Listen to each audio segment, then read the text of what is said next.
और सच बताइए ईमानदारी से, आज तुम्हारे घर में आंगन बचा है क्या? 90% मकानों में आंगन खत्म हो गया है। हो गया कि नहीं हो गया? जिस घर में आंगन ना हो वो घर कहलाने क्या अधिकारी नहीं, उसको घर नहीं कह सकते। जिस घर में चौखट ना हो वह घर कहलाने का पात्र नहीं, वो मकान घर कहलाने का पात्र नहीं। चौखट जरूरी है और आंगन जरूरी है, याद रखना। लेकिन आजकल ये बेडरूम है, ये डाइनिंग रूम है, ये किचन रूम है, ये वेटिंग रूम है, ये मीटिंग रूम है, भगवान जाने कितने रूम बना के रखे हैं। कमरे पर कमरे, कमरे पर कमरे, कमरे पर कमरे बना के रखे हैं। एक कमरा में बाप, दूसरे कमरा में महतारी, तीसरे कमरा में बेटा, चौथे कमरा में बेटी। किसी को कुछ पता ही नहीं है, दिन दिन भर एक दूसरे का मुंह नहीं देखते हैं। बाप गधा जैसे कमाने में लगा है, बेटी माँ खा खा करके बढ़िया आनंद से मूसर हो चली जा रही है, और बेटी कमरे में घुसे घुसे इंस्टाग्राम, फेसबुक और व्हाट्सएप चला चला के लव जिहाद में फंस गई। सियावर रामचंद्र की जय। 35 टुकड़ा में कटे मिली, वो 35 टुकड़ा में कटे मिली। अब बोल रहे हैं हमने तो कभी सोचा ही नहीं था, हमको तो पता ही नहीं था। अरे तुम्हें कहां से पता रहेगा? तुमने देखा है अपनी बेटी को एकांत में? वो कैसे रहती है, क्या करती है, वो 2 बजे रात तक क्यों जगती है? ये तुम्हारा दायित्व था, तुम्हारी जिम्मेदारी थी। याद रखना, सनातन संस्कृति हिंदू परिवार बिखर रहा है, उसके मूल में ये कमरे हैं। क्या है? हाँ, हम लोग भी पैदा हुए जिस घर में जिस पूर्वाश्रम में जहां हमारा जन्म हुआ, हम लोग कोई 1-2 भाई बहन नहीं थे, 9 भाई बहन थे। कितने? 9 भाई बहन थे हम लोग पूर्वाश्रम। घर में एक बड़ा सा आंगन, एक तरफ एक बड़ा सा बरामदा, दूसरे तरफ एक बड़ा सा बरामदा, एक रसोई घर। और ऐसा नहीं कि घर में कोई कमी हो, संपत्ति की कमी हो।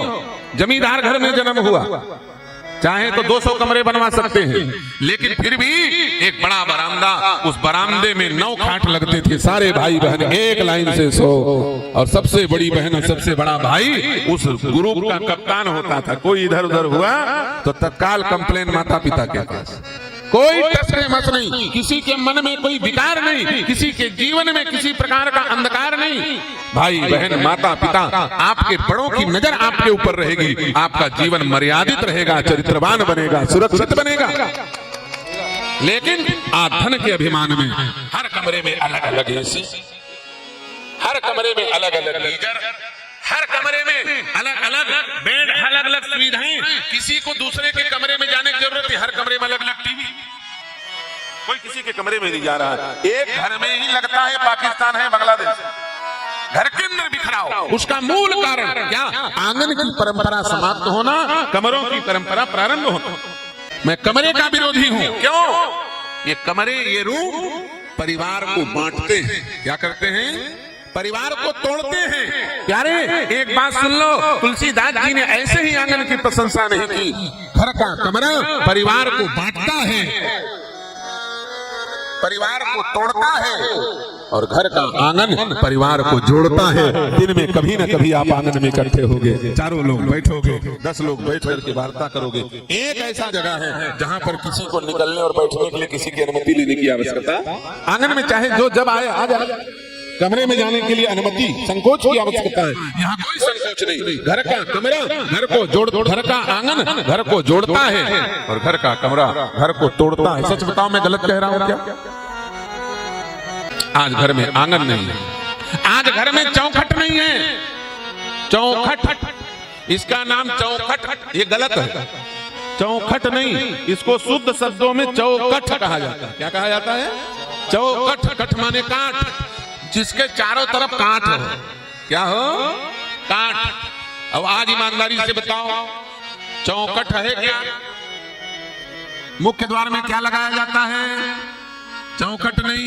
लगाते भी है तो 3 तरफ लगाते हैं ना, टिकट। चौखट नहीं, क्या लगाते हैं? टिकट। और कट, कई लोग तो कट भी नहीं लगाते, क्या लगा देते हैं? पत्थरा, पत्थर लगा देते हैं, है ना? टीपट, पत्थर लगा देते, लकड़ी लगाते नहीं दरवाजे पर। एक बात बताओ मुझे, आप लोग अपने घर में घर के दरवाजे पर शाम के समय दीपक रखते हो कि नहीं रखते हो? कौन कौन माताएं रखती हैं? जो नहीं रखती वो रखना, ध्यान से सुन लो। जो नहीं रखती वो रखना। शुद्ध देसी गाय के घी का दीपक रखना, शुद्ध तेल का दीपक जलाना। गाय के घी के नाम पर बाजार में बिक रहे पशु चर्बियों का दीपक मत जला दो। 200, 250, 300 रुपया किलो। आप अपने घर के दरवाजे पर घी का दीपक जलाते हैं, क्यों जलाते हैं? क्यों जलाते हैं? माताओं से पूछा जाए तुम अपने घर के दरवाजे पर दीपक क्यों जलाती हो मैया, तो माताएं कहेंगी मेरी सास जलाती थी। तुम्हारी सास क्यों जलाती थी? बोले उसकी सास जलाती थी।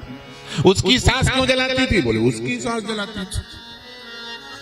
वो सास सास सास सास नहीं लेगी, बताते चले जाएंगे। बोले उसकी सास जलाती थी, हमारी सासू ऐसे करते थे, हम लोग ऐसे करते थे, हम लोग ऐसे करते थे। लेकिन सुनो, तुम्हारी सास इसलिए दीपक जलाती थी क्योंकि तुम्हारा शास्त्र कहता है कि इसमें दीपक जलाओ। क्या करो?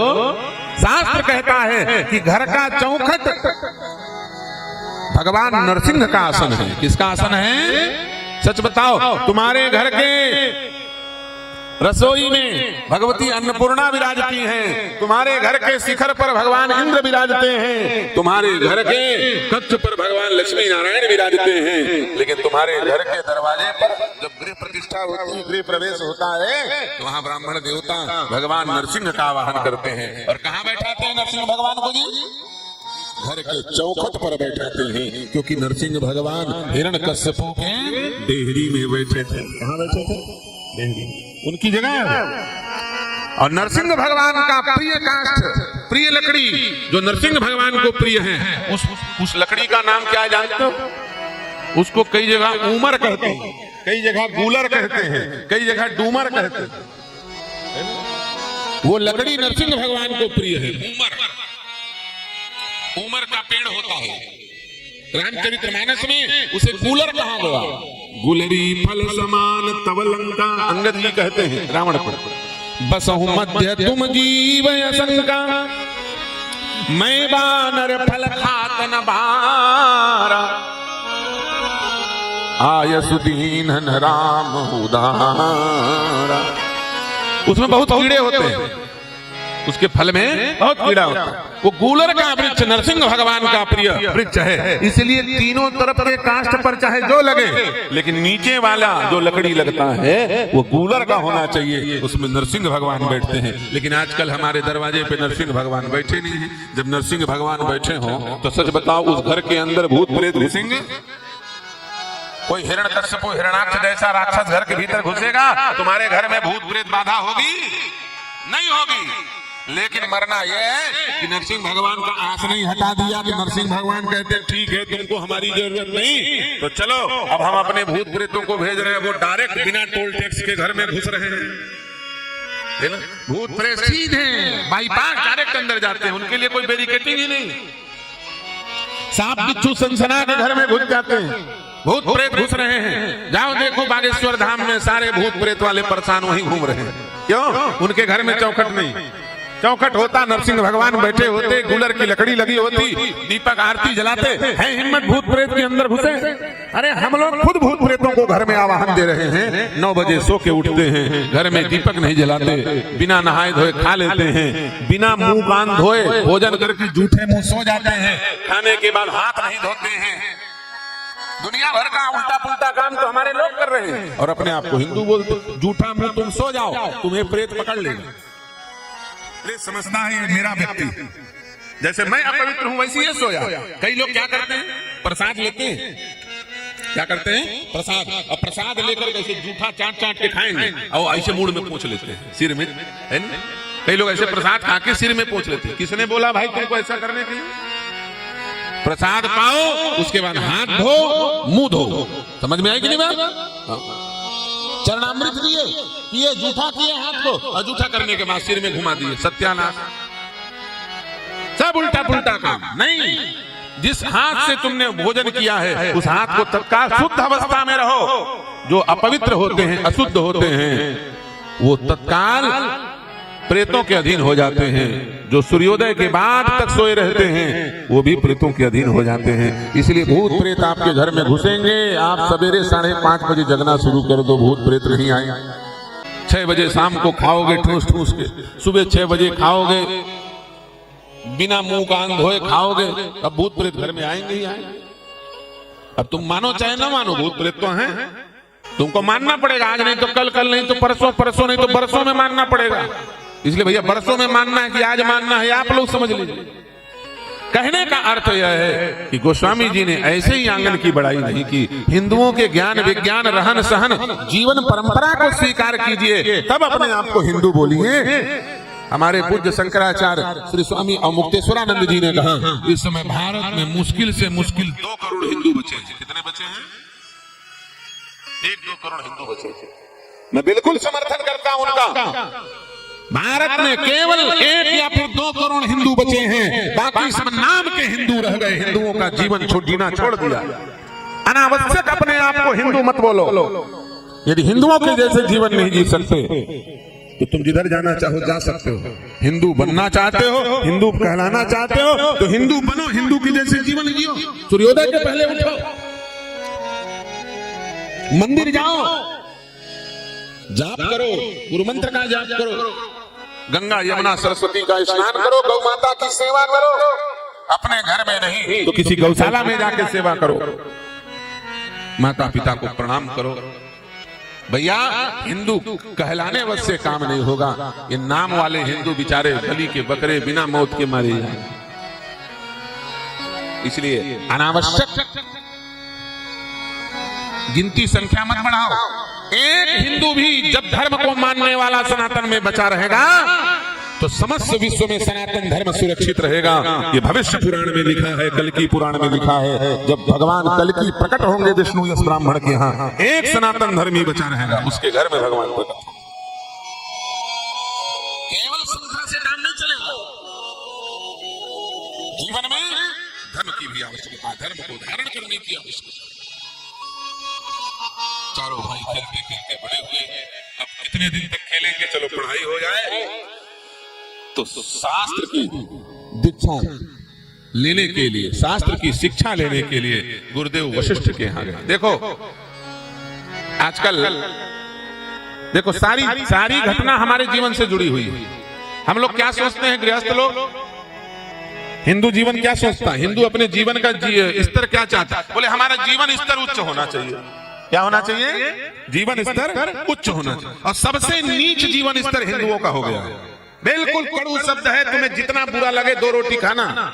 यहाँ भी भंडारा चलेगा और जहां जहां जाओ सब जगह भंडारा है, कोई दिक्कत नहीं। जितना बुरा लगे लग जाए, बुरा लगे तो भूखे मत रहना, 2 रोटी ज्यादा खाना। क्या करना? बोलते हमारा जीवन स्तर उच्च रहना चाहिए और सबसे नीच जीवन स्तर हिंदुओं का है। ईमानदारी से बताओ, मुसलमानों की हम बात करते हैं, एक बात बताओ, क्या मुसलमान पेट में बच्चे को मारता है? बताओ मुझे। हम 4, हमारे 44 सबके हाथ में AK-47 लेके खड़े हैं लोग। उनकी संख्या बढ़ रही है। क्यों बढ़ रही है? क्योंकि तुम्हारी घट रही है। तुम्हारी क्यों घट रही है? किसी ने तुम्हारे सिर में AK-47 लगाया तो तुम्हारी संख्या घटा लो। तुम भी पैदा करो ना। क्यों पैदा नहीं करते? इसलिए तुम पैदा नहीं करते क्योंकि पैदा होने नहीं दिया जा रहा है। तुम्हारे पितर कुपित हैं, वो श्राप दे रहे हैं, तुम्हारा वंश खत्म करके मानेंगे, क्योंकि तुमने गौ माता को घर से बाहर निकाल दिया है और कुत्ते को घर के भीतर घुसा दिया है। इसलिए पितर नाराज है। जिस घर के भीतर कुत्ते होते हैं उसके पितर श्राप देते हैं, उसके पुरखा श्राप देते हैं, याद रखना। और जिस घर से गाय निकल जाए उसके पुरखा उसे भस्म कर देते हैं, उसकी वंश परंपरा आगे नहीं चलती। और देवताओं के क्रोध से भी ज्यादा क्रोध पितरों का होता है, क्योंकि देवताओं ने तुम्हें दिया क्या है? सब कुछ देने वाले तो पितर है। पितर देवताओं से बड़े हैं, याद रखना। क्योंकि देवताओं से पितर की उत्पत्ति नहीं है तिवारी, पितरों से देवताओं की उत्पत्ति। पितर से देवता पैदा होते हैं, इसलिए पितर का क्रोध सबसे खतरनाक, उसे शांत नहीं किया जा सकता। सारा काम उल्टा पुल्टा। कम परिवार सुखी परिवार कहता है हिंदू। और कम परिवार के चक्कर में 2 बच्चे पैदा करेंगे, कब? 8 बच्चे को मार कर। कितने बच्चे को? 8 को पेट में मार लिया, तब 2 बच्चा पैदा किया। ये उच्च जीवन है, इससे नीच जीवन कोई दूसरा नहीं हो सकता। यदि आप विधिवत गृहस्थ जीवन में प्रवेश किए हो तो भैया या तो संयमित रहो, या तो जो संतान पेट में आया उसे जन्म दो। आप बोल सकते हो महाराज जनसंख्या बढ़ जाएगी, क्या होगा? तो जनसंख्या का ठेका केवल हिंदुओं ने ले लिया है। यह देश इस समय धर्मनिरपेक्ष है, यहाँ पर प्रजातांत्रिक व्यवस्था है। यदि मुसलमान, ईसाई, बौद्ध सब मिल करके अपने जनसंख्या को नियंत्रण करेंगे तो हिंदू भी सहयोग करेगा, वरना हिंदू अपने हिसाब से चलेगा। क्या जनसंख्या नियंत्रण ठेका केवल हिंदुओं ने ले रखा? हम करें, हम दो, हमारे दो, हो गया तो ठीक, नहीं हुआ तो रहने दो। वो हम 5, हमारे 75 और सबके हाथ में ईंट और पत्थर, ऐसे काम नहीं चलेगा। अल्पसंख्यक हो जाओगे। यदि इसी गति से तुम्हारी जनसंख्या घटी, गर्भ हत्या करना शुरू करोगे, भ्रूण हत्या करते रहोगे और बड़े उच्च जीवन की परिभाषा का ज्ञान नहीं है, तो याद रखना आगामी 12 साल बाद फिर ये कुंभ नहीं लगेगा। आगामी 12 साल बाद बांग्लादेश से जैसे भाग रहे हो वैसे समुद्र में डूब के मरना पड़ेगा, ऐसी स्थिति आ जाएगी। तुम अल्पसंख्यक हो जाओ। जीवन का स्तर उच्च नहीं होना चाहिए, याद रखना। जीवन का स्तर उच्च नहीं होना चाहिए, जीवन ही उच्च विचारों वाला होना चाहिए। कैसा होना चाहिए? उच्च विचारों वाला होना चाहिए। महाराणा प्रताप का जीवन उच्च स्तर था कि उच्च विचारों वाला था? मुझे बताइए। उच्च विचारों वाला। यदि महाराणा प्रताप भी सोचते कि अपने बच्चों को अरबों रुपया का बैंक बैलेंस दे देना ही उच्च जीवन स्तर है, अपने घर में सोने चांदी के थाली चम्मचों से भोजन करना ही उच्च स्तर का जीवन है, तो वो अकबर से विरोध क्यों करते? वो भी ठाट बाट से रहते, वो भी अपने धर्म को दांव पे रख करके, अपने संस्कार को बेच करके उस मुगल मलेच्छ की गुलामी करते और सोने के चम्मच से भोजन खीर खाते। वो घास की रोटी बन बन में क्यों घूम करके खा रहे थे? क्योंकि वो उच्च स्तर का जीवन नहीं, उच्च विचारों वाला जीवन जीना चाह रहे थे कि मैं नहीं, मेरे आने वाली पीढ़ी स्वतंत्रता पूर्वक रहे। यह सोच आप हिंदुओं को पालनी पड़ेगी। हम क्या कर रहे हैं? आज हम केवल 2 बच्चे पैदा कर रहे हैं, किसी के तो एक ही में जय सिया राम।